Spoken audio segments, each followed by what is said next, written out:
Muchos saludos a todas y todos los que se han conectado a este nuevo programa de conversación en el que vamos a conversar sobre tópicos que están vinculados con este nuevo proceso constituyente. Y hoy, como siempre, con un invitado estelar, un invitado de fuste, un invitado que constituye también una persona que tiene reconocimiento en distintos ámbitos para los efectos de poder ilustrarnos acerca de esta temática.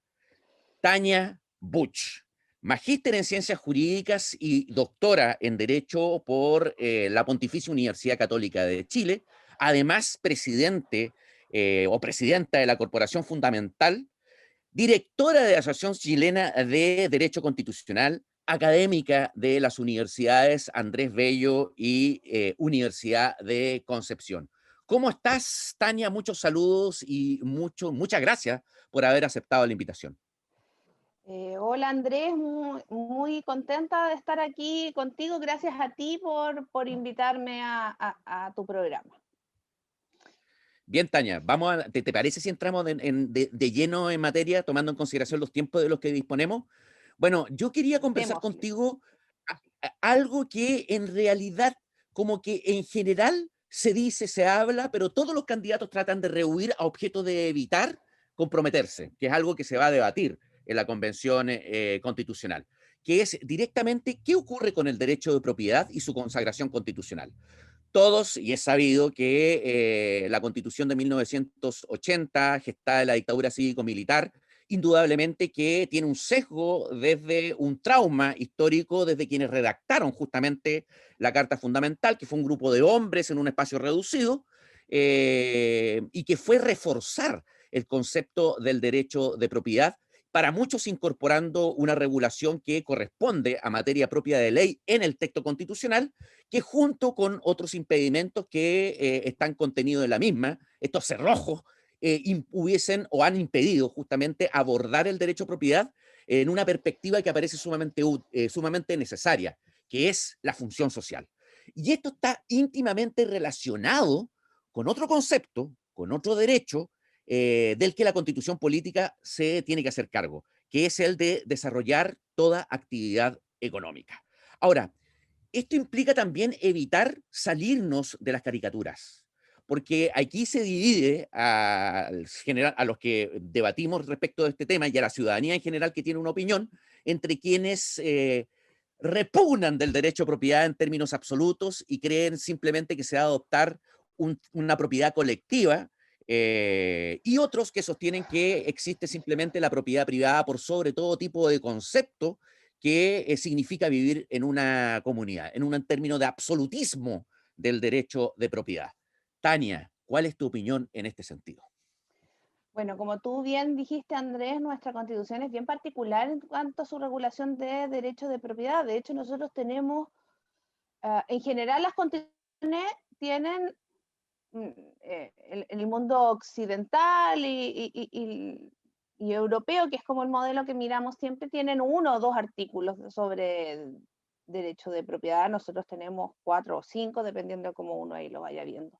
Y cuando uno ve los contenidos de otras constituciones, dicen que se establece el derecho a la propiedad y que ésta estará sometida a la función social y no mucho más. Algunas constituciones establecen también la propiedad colectiva, pero nuestra constitución tiene muchos artículos que consagran la propiedad en una versión reforzada que yo al menos no conozco ninguna otra constitución que se le parezca, donde la función social está limitada a causales bien específicas y que por otro lado la expropiación está regulada a nivel constitucional con un nivel de detalle que tampoco tiene parangón. Entonces también ahí habría que decir que cuando quieren hablar de que quieren una constitución mínima, no se olvidan de que nosotros tenemos una constitución extensísima en materia de derecho de propiedad. Y es cierto lo que tú hablas de la caricatura. Yo no conozco, la verdad, ningún programa de ningún candidato que quiera eliminar la propiedad privada. Eh, Lo que sí hay propuestas con las que yo estoy de acuerdo es de cambiar la forma de regulación del derecho de propiedad para que la propiedad privada siga existiendo, pero sea más fácil de armonizar con los intereses colectivos, no solamente con los intereses colectivos, no solo para construir, como entendemos hoy día, la expropiación, para construir una calle que tiene que pasar por o un túnel. También hay que poder compatibilizar la propiedad privada quizás con formas de economía más sustentables, poder poner limitaciones quizás a la propiedad privada pensando en el cuidado de los recursos naturales y también, por ejemplo, para enfrentar calamidades como las que tenemos, ¿no? O como una pandemia que no está preparada esta constitución para este tipo de emergencias. Y respecto del derecho a desarrollar cualquier actividad económica, este ya está reforzado de una manera bastante particular en nuestra constitución y estamos viendo que incluso eh, hay propuestas que buscan y uno, y eso es bien complejo porque uno empieza a decir, bueno, este va a ser un derecho que va a tener, lo relativo a la propiedad va a tener mayor jerarquía que los demás. ¿Qué pasa, por ejemplo, cuando el derecho a desarrollar cualquier actividad económica empiece a pugnar con la dignidad de las personas? Por ejemplo, significa esta prioridad que vamos a ampliar al tráfico, a que las personas puedan, ya no sean todo de órganos, sino que yo pueda vender mi riñón, por ejemplo, frente a una crisis. Ese tipo de cosas se abre curiosamente el discurso público um, cuando, cuando se quiere dar aún más prioridad a la propiedad de la que ya tiene. Tania, en relación al desarrollo de las actividades económicas, efectivamente, al parecer es razonable que pueda existir un límite a objeto de impedir malos entendidos, en términos de que el día de mañana se diga, oiga, yo puedo traficar drogas libremente porque puedo desarrollar cualquier actividad que pueda ser lucrativa. Indudablemente, tampoco uno quiere hacer una caricatura en base a lo que sustentan aquellos que levantan este tipo de posiciones. No creo que ellos piensen justamente que, o quienes sustentan este tipo de perspectivas ilimitadas, que estén pensando en admitir el tráfico de órganos, el tráfico de migrantes. Oiga, puedo desarrollar una actividad económica de poder traer migrantes de manera irregular a nuestro país. Creo que no están pensando en eso, pero justamente ante la falta de debate, de diálogo, en este sentido se pueden dar malos entendidos. ¿Crees tú que falta más diálogo para los efectos de ir afinando este tipo de límites en torno a qué entendemos por una actividad económica o límites a la actividad económica, lo que está vinculado también con el derecho de propiedad? Yo creo que esa discusión que a mí me parece muy bien que tú la pongas en términos no de eslogan, ¿cierto? Porque a veces vemos muchos eslogan o frases que impiden el debate racional.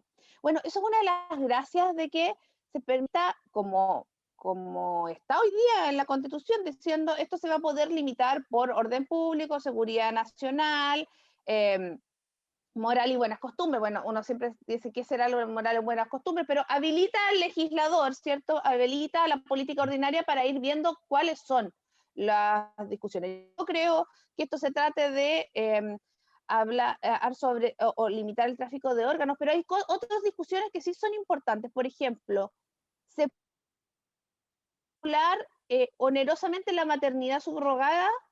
Puede haber, por Ah, ejemplo, bueno, yo ya no, pero una mujer puede arrendar su útero, ¿ah? Eh, frente a, para gestar por dinero. Estas son cuestiones que hoy día se están discutiendo en el mundo y que vendrían a cerrarse como posibilidad de discusión de si como sociedad queremos o no queremos aceptarla, porque si establecemos sin limitaciones el derecho a desarrollar cualquier actividad económica, eh, esa persona diría, bueno, pero es una actividad económica y yo quiero desarrollarla, la Constitución me lo asegura. Limita las posibilidades de debatir. en un montón de materias cuáles son las cosas que como sociedad creemos que son legítimas y aquellas que creemos que no son legítimas. Estamos de acuerdo, yo creo que nadie aquí cree que podamos traficar migrantes, espero que no, ¿ah? Ni droga, ni ponernos con un kiosco de venta de molotov al lado en una manifestación tampoco, ¿ah? Pero hay otras cuestiones donde la línea no es tan evidente y donde sí hay cuestiones bien sensibles. Y el caso de la venta de órganos, el tráfico de órganos es una cosa, pero la venta de órganos, decir yo quiero revender mi riñón, hay gente que lo ha intentado, porque recordemos que la dominación también tiene una parte de dominación económica y que a veces las personas se sienten tan apremiadas por las deudas porque tienen un hijo enfermo, porque les van a rematar su casa, que a veces toman esas decisiones desesperadas que hoy día en Chile las consideramos ilícitas, afortunadamente. ¿Ah? Pero esas son las tipo de cuestiones que están en juego. Detrás de cada eslogan, detalles que yo creo que debería estar abierta a que se discutiera por la política, por todos nosotros democráticamente. Efectivamente, yo creo que ese tema está muy vinculado, Tania, con uno de los derechos sociales que por lo menos ha sido reconocido en otros países. A mí me gustan mucho, no voy a mentir, la Constitución francesa y la Constitución italiana. Para mí son muy buenos referentes en términos de muchos aspectos. No estoy hablando de la Constitución venezolana ni de la cubana para evitar justamente esto de la caricatura, de que se levante, y hay otros países que justamente consagran el derecho de propiedad, consagran el derecho a la iniciativa privada y desarrollar actividad económica, pero también están contestes en que nosotros nos desenvolvemos en una comunidad en la que hay otros individuos y que por lo tanto la idea es que existe un principio de fraternidad y de solidaridad contenido en el marco en el cual nosotros nos desarrollamos como sociedad. Eso implica que vayamos de la mano y que no nos vayamos dando empellones ni empujones unos con otros y que cada uno se las arregle como pueda. Como tú muy bien dices, finalmente terminando haciendo rifas para los efectos de curar enfermedades graves, porque finalmente el sistema lo único que hace es mercantilizar absolutamente todos los aspectos que están vinculados con los derechos esenciales de la vida humana y en particular los derechos sociales. Y toda esta vuelta para volver a un derecho que está también desarrollado, yo lo nombro una y otra vez, porque me gusta mucho, debo reconocerlo, pese a que tengo diferencias, sobre todo en el área, tal vez en el área procesal penal, pero es Luigi Ferrajoli, que introduce el concepto del derecho a subsistencia, que no es de él, se desarrollan también en otras perspectivas, pero que de manera también importante ha sido inclusive abordada leyendo a Michael Sandel, La tiranía del mérito, un texto muy bueno, yo también lo reconozco, del profesor de Harvard de filosofía política, que inclusive sectores conservadores del Partido Republicano hablan de este ingreso mínimo o ingreso básico universal. Recordemos que inclusive hay sectores de derecha aquí en Chile que ya están promoviendo esta idea para evitar justamente esta tiranía del mercado, de depender simplemente de la capacidad que nosotros tengamos para los efectos de lograr comprar la satisfacción de estos derechos básicos. ¿Qué te parece a ti este derecho de subsistencia vinculado con lo que tú acabas de manifestar, con el abrir a las puertas del mercado? Y esto está muy relacionado también con lo que nos ocurre actualmente, las vacunas. El hecho que finalmente quienes están obteniendo mejores niveles o quienes están logrando satisfacer de mejor manera esta emergencia sanitaria son los estados que tienen mayores recursos. Y eso implica que estamos rompiendo con la solidaridad también universal. No quiero irme tan lejos, pero creo que es un aspecto también que en una época de globalización hay que tener en consideración como país. Nosotros no estamos solos en el mundo. Y nuestra realidad también es muy semejante a otras crisis que se están dando en otros lugares. Tania, tu apreciación. Mira, el derecho al mínimo vital, derecho a subsistencia, ingreso básico universal, renta básica universal, son cosas que no es lo mismo, pero igual en el sentido de que eh, aseguran a todas las personas que van a poder sobrevivir y que eso va a estar asegurado. A mí me parece que eso está directamente relacionado con la dignidad, ¿ah?, que tiene todo ser humano por el solo hecho de ser tal, pero además yo quisiera eh, mirarlo desde otra perspectiva, y es que esto tiende a pensar, ¿cuáles son las reacciones que sobre todo en Latinoamérica genera esto como intuitivamente en muchas personas, que es muy caro y que la gente va a trabajar porque va a tener su subsistencia asegurada. A lo segundo, yo diría que yo conozco un montón de gente que es muy rica, que vive de sus rentas y trabaja igual. Yo no sé por qué se piensa que los pobres van a querer dejar de trabajar y eso habla de no entender el trabajo también como una dimensión de desarrollo de los seres humanos. Y sobre qué es muy caro, habría que pensar cuánto gastamos nosotros en combatir la delincuencia, cuánto gastamos nosotros en combatir, no sé, el tráfico de drogas. ¿Qué significa para una persona ah, el, eh, eh, eh, el vivir bajo la línea de la pobreza y cuáles son los costos asociados? Si uno va pensando esto no solamente como gasto, sino como inversión, habría que pensar qué significaría, por ejemplo, en materia de prevención de un montón de otros males sociales. Y ahí yo no soy economista, pero creo que si uno le pasara calculadora a esto, vería que efectivamente tendría que ser una política pública muy bien diseñada porque existen, hay incentivos, hay desincentivos a algunas cosas, pero eh, yo creo que sería que, que superar la pobreza de las personas. La pobreza de las personas impacta, es multidimensional, no es solamente la falta de dinero, es la falta de acceso a un montón de otras cosas que le permiten desarrollarse, que le permiten tener otro horizonte, que le permiten ser un aporte a la sociedad. ¿Cuánto ganaríamos? ¿Ah? ¿Cuánto ganaríamos si todas las personas sintieran que tienen un mínimo de dignidad asegurado? O sea, con tu experiencia, Andrés, tú conoces más que yo, pero la historia de las personas que cometen delitos suelen ser historias vitales donde no se les ha respetado su dignidad y que tiene una historia de abuso detrás. ¿Ah?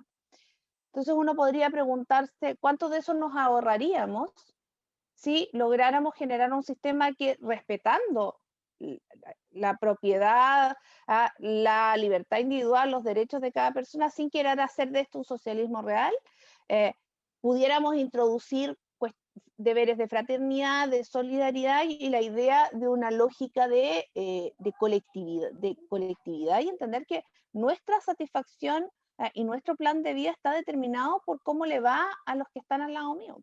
Yo creo que si a los que están al lado mío les va bien, a mí me va a ir mejor. Yo voy a vivir más tranquila, más feliz, con mayor armonía. Qué buenas reflexiones, Tania, muchas gracias. Efectivamente, hay una vinculación a un desarrollo integral dentro del concepto de trabajo, no simplemente para los efectos de obtener un par de monedas mensualmente o periódicamente, sino que está el concepto de dignidad de trabajo, y este concepto de dignidad del trabajo hace que usted se desenvuelva conforme a la capacidad que lo haga usted una persona integral, que le permita a usted un reconocimiento también en la comunidad, lo que va mucho más allá del hecho de que si usted puede asegurarse la subsistencia, y ese es el problema dentro de un marco o dentro de un sistema en la cual el ciudadano deja de ser tal y pasa a ser un consumidor. Finalmente a nosotros nos miden por nuestra capacidad finalmente de adquirir. De hecho, se deja de lado este aspecto que es el de producir. Y es algo que ha pasado mucho, no hemos olvidado, de hecho se le critica mucho al liberalismo igualitario, que se ha quedado en la justicia distributiva. Es decir, simplemente en distribuir la producción y ahí como nos obnubilamos con el Producto Interno Bruto y con el crecimiento económico, cuando hay otro aspecto que es sumamente importante, que es el de la justicia contributiva.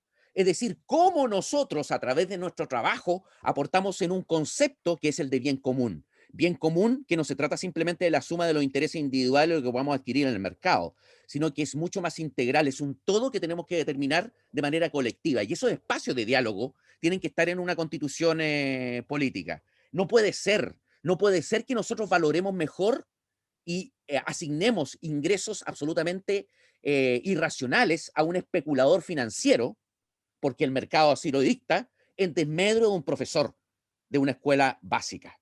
Y esa diferenciación en torno, si nosotros tuviésemos en consideración este concepto, no solamente de justicia distributiva, sino que también de justicia contributiva, podría justamente ser una fuente de solución a muchos de los problemas actualmente vigentes. Y esto no significa, nuevamente, para evitar las caricaturas, eliminar el derecho de propiedad, que no se desarrollen actividades económicas ni la iniciativa privada. Todo eso tiene que estar, pero enmarcado dentro del concepto de comunidad, de fraternidad y de solidaridad. Tania, lamentablemente el tiempo es corto, pero antes de que nos dejes, quería abordar un último tema contigo porque está muy vinculado con lo que estamos conversando, que es respecto de los límites internos. Voy a explicar un poco lo que son los límites internos de la Convención Constitucional, es decir, que conforme a la regulación actualmente vigente en la Constitución, la Convención Constitucional no podría establecer una normativa que fuese en contra de el modelo republicano, de la democracia, que pudiese pasar por encima de la sentencia definitiva que estuviese en firme ejecutoriedad y de los tratados internacionales. Me quiero quedar en este último aspecto, en los tratados internacionales, porque ha generado mucha discusión.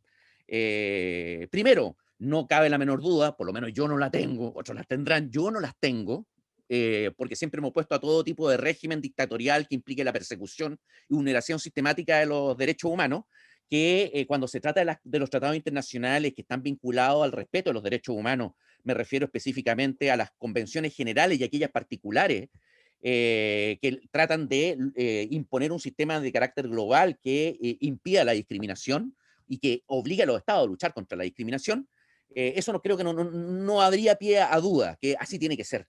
Pero tenemos el otro lado, que no hizo la distinción la convención, que es aquellos tratados internacionales que están vinculados con aspectos comerciales, aspectos de mercado.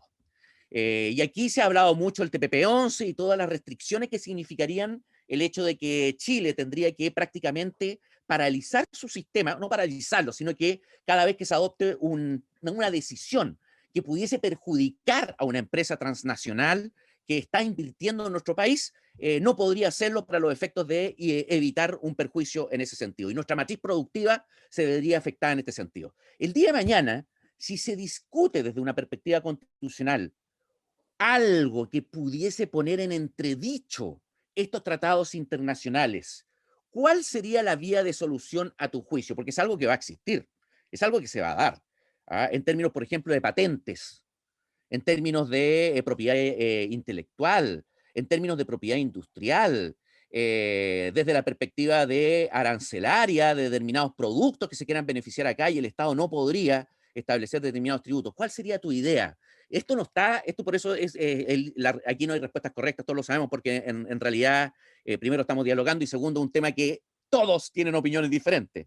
¿Cuál es tu perspectiva? Yo tengo la mía en términos de que se trata de un principio en virtud del cual se va a tener que ceñir la Convención Constitucional, pero obviamente teniendo en consideración otros aspectos esenciales que están vinculados con los derechos esenciales que hay que mantener también que hay que ponderar. Si hay una decisión que finalmente la Convención adopte que pueda favorecer la aplicación más efectiva de un tratado internacional de derechos humanos, indudablemente hay que preferir esto que el tratado de carácter comercial. No sé qué te parece a ti, Tania.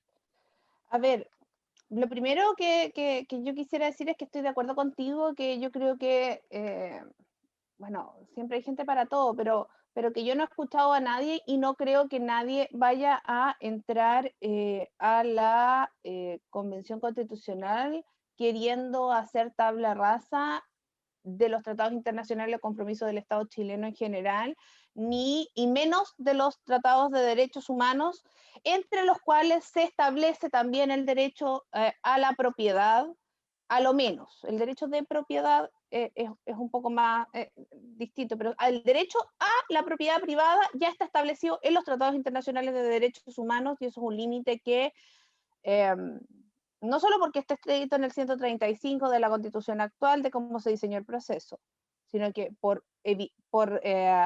ser una especie de sentido común ya de la humanidad en lo que se entiende por legítimo, eso no podría, está fuera de lo discutible dentro del pensamiento occidental razonable hoy, de cualquier persona más o menos inserta en esta tradición.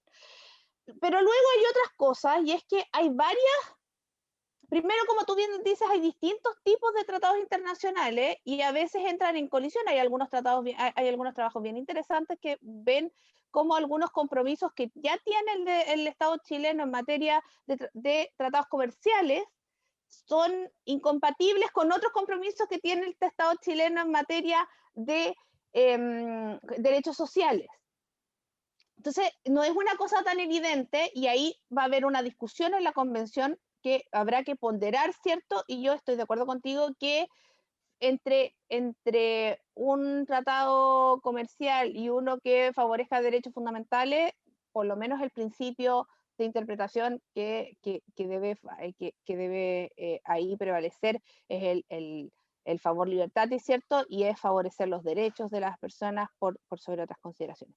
Pero ahora, ¿qué es lo que va a pasar? Bueno, ahí es donde nos encontramos que la verdad es que el derecho, si de hecho existiera se tomara un acuerdo por la Convención Constitucional que no respetara los derechos, los tratados internacionales, eso no es justiciable, no es reclamable a nivel interno. ¿Ah? No existe ningún órgano que esté habilitado hoy día en Chile dentro de la institucionalidad para que esto pudiera reclamarse. Esto no quiere decir que, porque la Corte Suprema puede conocer reclamaciones, pero de procedimientos, y esto sería una cuestión de fondo. Eso no quiere decir que no pase nada. Bueno, se activarán los mecanismos de establecimiento de la responsabilidad internacional que existen en derecho internacional. Ahí otras personas la podrán explicar mejor que yo, pero que existirían aunque el 135 no hubiera dicho nada de los tratados internacionales. ¿Sí? Una cosa es, un Estado no puede aducir a su derecho interno para incumplir las obligaciones internacionales. El derecho internacional sigue corriendo, haya cambio constitucional o no haya. Entonces, a mí me parece que esta es una discusión Bizantina. un poco inútil. Un poco Ya. inútil, porque básicamente la convención va a decidir, va a ponderar, tendrá esto como guía, las personas razonables que entran en la deliberación de buena fe, eh, no creo que lleguen con la disposición de vulnerar ninguna obligación internacional, por lo menos no de derechos fundamentales, eh, y bueno, dentro de ese margen habrá que conversar y tomar decisiones. Muchas gracias, Tania. Efectivamente, que esclarecedor el término desde la perspectiva de cuál es el sentido de estos límites de carácter programático, finalmente. Oye, y para terminar, abusando de tu tiempo, Tania, última perspectiva en relación a algo que es trascendental, importante y que ha generado una preocupación transversal. Esto ya no es simplemente de un sector político, que es el medio ambiente y su vinculación con la actividad económica y el derecho de propiedad. ¿Cómo te parece a ti que debería haber una regulación que reconozca estos derechos o si hay un derecho que pueda prevalecer respecto de los otros? O, de hecho, algo que se ha hablado mucho, si el medio ambiente tiene derechos o no. Lo dejo lanzado. Me pones, yo todavía no he resuelto ni he estudiado mucho de esto de los derechos de la naturaleza, que es una discusión, así que ahí, de eso voy a pasar. Pero sí quiero decir lo siguiente. Eh, a mí me parece que independiente de la regulación de cada uno de los derechos, las constituciones también tienen principios fundamentales, ¿no? Que tienen una orientación y que permiten interpretar toda la Constitución. Y yo creo que dentro de esos principios fundamentales, la protección del medio ambiente y tener un modelo de desarrollo que sea sostenible en el tiempo es una cuestión que es de sobrevivencia de la especie a esta altura. O sea, eh, independiente, ya no es, me parece que la discusión a nivel científico, de lo poco que yo puedo lograr comprender, es que el modelo de extractivismo y de explotación que tenemos hasta ahora no es sostenible en el tiempo porque básicamente nos vamos a terminar extinguiendo, ¿no? Eh, y yo creo que no me atrevería a decir cómo tendría que ser regulado en cada uno de los derechos. No sé si debería ser considerado en cada uno de los derechos, pero al menos sí creo que eso debería estar como principio general. ¿Ah? Dentro de la sección de valores y principios fundamentales del ordenamiento jurídico, lo que sería el equivalente a hoy día las bases de la institucionalidad. O sea, creo que tenemos que hacernos cargo de eso porque es lo más conveniente para no solo para nosotros como chilenos, como seres humanos, como individuos, sino que como la humanidad como especie debería considerarlo una prioridad. Muchas gracias, Tania. Obviamente, cuando nosotros queremos abrir estos espacios de diálogo es para los efectos de destruir estas caricaturas, estos estereotipos, estos prejuicios. Cuando se habla de función social del derecho a la propiedad y el desarrollo de actividad económica y del respeto al medio ambiente, nadie está vedando el derecho a propiedad, nadie está rompiendo con un derecho esencial y fundamental como el derecho a propiedad o como el derecho a desarrollar actividad económica, pero hay que tomar en consideración que estamos dentro de un contexto mucho mayor en el que hay otros seres humanos comprometidos, y no solamente de esta generación, sino que también de futuras generaciones y de las que nosotros somos responsables. Muchas gracias, Tania, por tu tiempo, por tu disposición. Me despido. Se despide Andrés Cruz Carrasco, candidato a convencional constituyente por el Distrito 20. Nos vemos en un próximo programa con otro invitado de la misma calidad que Tania. Muy agradecido, Tania, te pasaste. Muchas gracias. Gracias, Nos gracias, vemos. Andrés. Chao, chao. Chao.